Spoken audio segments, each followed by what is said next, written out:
My first, the culture shock, I would say, was really my first day. Even before I landed into the United States, I had this culture shock.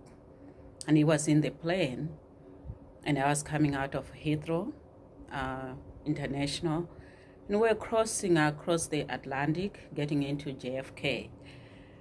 And I think I kind of felt tired and I was a little sleepy. Then I woke up.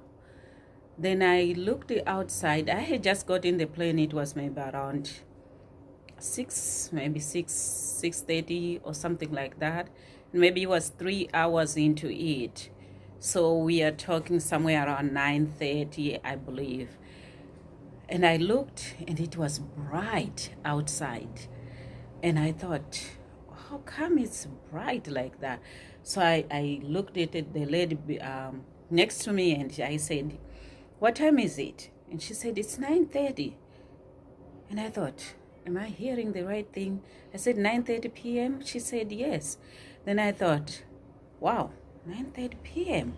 How is it that it's still bright and the sun is out there and we are crossing across the Atlantic Ocean? So I thought, how is it that, there's so much brightness and the sun is still out there? And she started explaining all these things. Yeah, there's this difference of the thing. This was in July. And, in summer, the sun, whatever, it doesn't set until this time. And I was, honestly, I did not understand what she was trying to say to me, because what I knew from my little geography studying at home was we were sitting, Zimbabwe sitting on the equator, and we have 12-hour day, 12-hour nights. And this is all I knew about the changes of time. So we have sunset and sunrise almost more or less the same time. The only difference is maybe a little bit in the winter. We might the sun might set a little bit earlier, and then in the summer maybe slightly earlier, but not such a vast difference like that. I never saw anything like that, and I was totally shocked. And I was puzzled. I didn't understand what she was saying. I didn't understand anything about this thing. And as I arrived in New York, of course, I started experiencing this whole thing every single day. I have to start thinking to go to bed, and it was bright out there. And it was kind of like a little, very weird. I didn't understand that. It was very weird. It was strange. I have to learn how to go to bed and how to get up at a certain time, why it's kind of too bright or something like that, but he's saying it's 6 o'clock, whatever, something like that. And this is one of my real culture shock, big one actually.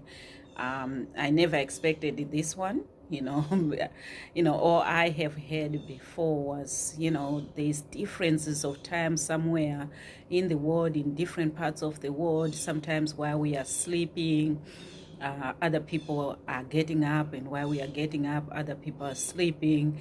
But that never made any kind of sense, and it never meant anything to me, because it wasn't something I could relate to. It wasn't relatable. It wasn't anything I could even think this could happen, and how. It was like stories, like kind of legendary stories that you hear people talking about, some stories that they heard or something that happened some thousands of years ago that nobody can really go back there and figure out, did it really happen? Nobody really knows this.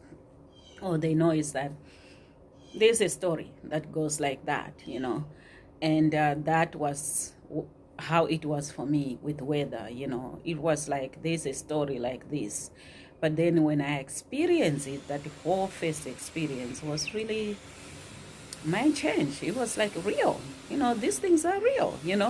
It kind of made me want to believe a lot of historical things that, even though we were not there, we couldn't experience it ourselves.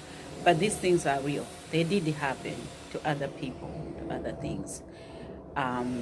So this is what I have for you today. We have more of the culture shocks that I talk about.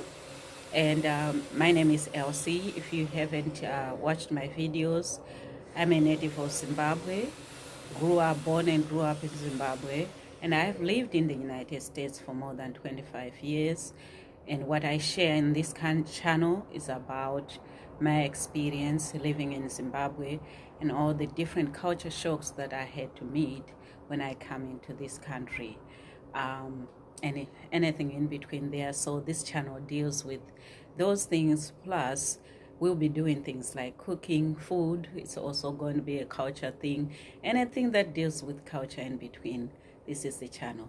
If you want more of this, please subscribe, and I'll see you next time. Bye.